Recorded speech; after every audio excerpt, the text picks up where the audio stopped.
All right, what's going on, guys? And today we're talking about what everybody wants to talk about in regards to the investment world, which is how to raise money for that next deal, right? You went out there, you got the education, you busted your ass, you marketed, you built relationships with realtors, you drove for dollars, you sent postcards, you made cold calls, you sent SMS blasts, you stood on your head, whatever you did, you finally got the deal. But guess what? You have no money. How are you gonna go about financing that deal? So what I'm gonna do is I'm gonna go through all the different options of how to finance the deal and then give you my opinion on what is the best and then break down exactly what you have to do on a high level within those options to get that money the most effective way that is most cost effective to you and still beneficial to the people that are gonna be giving the money to you.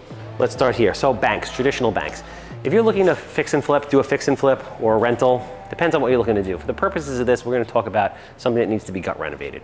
It's a total mess disaster, needs everything or needs significant amount of work. It's not mortgageable because it doesn't have, the utilities are working, whatever it might be. It's a typical nasty cat pee infested house like I would buy here in Long Island, New York. Banks are not really a great option. To go to traditional banks to get a loan for a non-mortgageable piece of real estate is not really the best way to go. You need speed, you need agility, you need to make it happen, and banks just aren't set up to do that. They're set up to do other things that are more traditional, more cookie cutter, more structured. Credit lines, you can go and get a credit line. You have no money, but you have access to a credit line.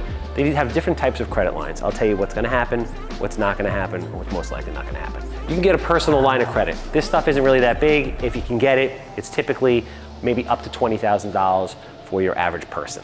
Not the best way to go about doing it, but they are available. There's business lines of credit. If you have a great business, this is a possibility, but again, in 2022, it's kind of rare to get robust business lines of credit, especially against fix and flip businesses. And if you're just starting out, you don't really have a business, so this isn't really a great option.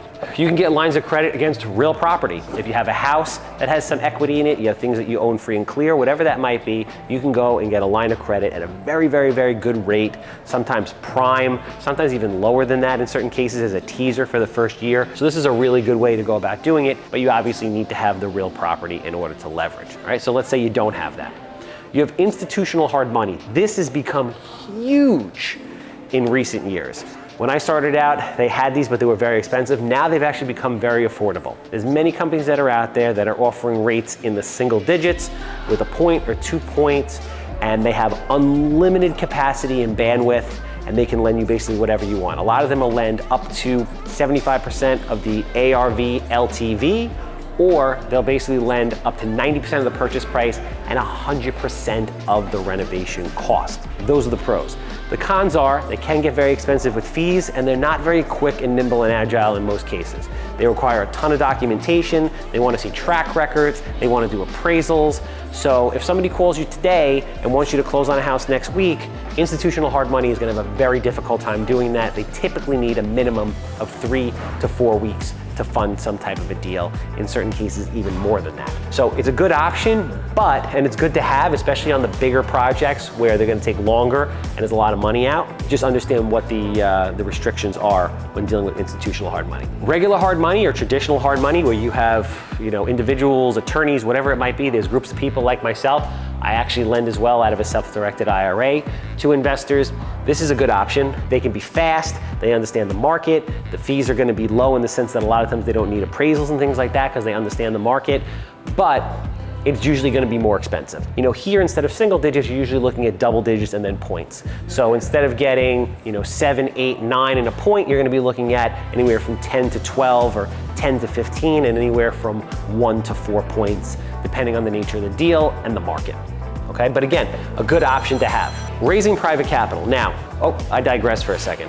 These two guys, not so much here, but the institutional guys, one issue with the institutional lenders is that when COVID hit, they lost their credit lines. A lot of these guys, they're not funding themselves. What they're doing is they're funding and then selling them off on the open market to Wall Street. And what happens during times of economic turmoil where you really need access to money, because that's when you're gonna get the best deals, is typically these guys lose their financing.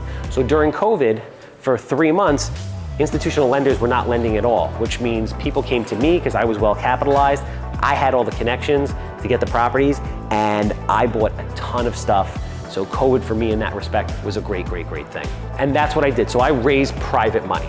So essentially what I do is I went out there from the beginning, Carl Chavon, my mentor, trained me from day one to go out and raise private money. And God bless them for doing that, because that has opened up a huge world of possibilities for me. Because if you're gonna be a professional investor, you can't rely on people like this. You have to be able to syndicate deals and raise money. And that's what I did. So I essentially raised money from all kinds of people I played PAL baseball with, to guys that own hedge funds and everything in between, other real estate investors, you name it. Tons of people lend me money because they're confident in what I can do. I can put a lot of money to work for people, and the return is very, very good. So, but how do you go about doing that? You put together what's known as a private lender package. We've done other videos on this before. You should definitely check it out, where essentially you break down who you are, what you do, what your business model is, so that they understand, hey, this guy or girl knows their shit. We get it. We feel confident giving them money. Let's give he or she money to do deals. So who are the people that are gonna be lending to you if you're raising private money? The answer is anybody and everybody. It doesn't matter. It could be the guy or girl you sit next to on the subway. It could be your old high school teacher. It could be anybody, okay? What do you offer? Whatever the market bears, whatever you think is fair, whatever works for everybody. I pay 10% interest annualized with a 6-month prepay, and I pay the interest out every single month.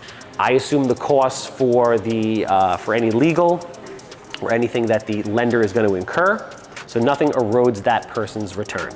I don't do appraisals, I don't pay points, I don't pay any of those fees. How did I come up with that number?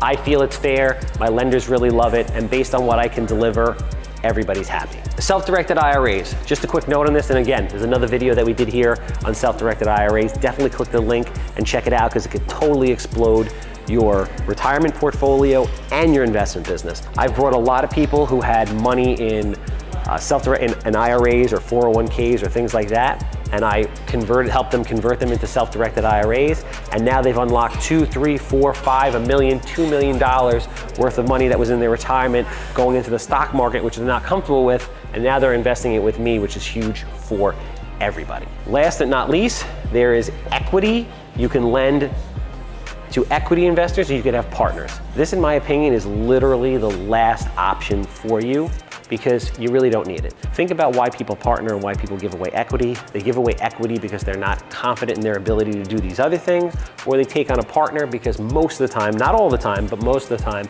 they need money and they're not confident in their abilities to raise money or finish the project. Now, if you're partnering with somebody who has more experience than you and you feel that you're really gonna have a benefit there, that's one thing. But typically, partnerships or giving up equity is extremely expensive and totally unnecessary. So if you want to talk to me about these and other things like it, obviously join the text platform. The number's right there. It's totally free. You can hit me up anytime. I get back to everybody. Appreciate you guys watching. Drop a comment, a like, and a follow. And this is how to finance your next deal.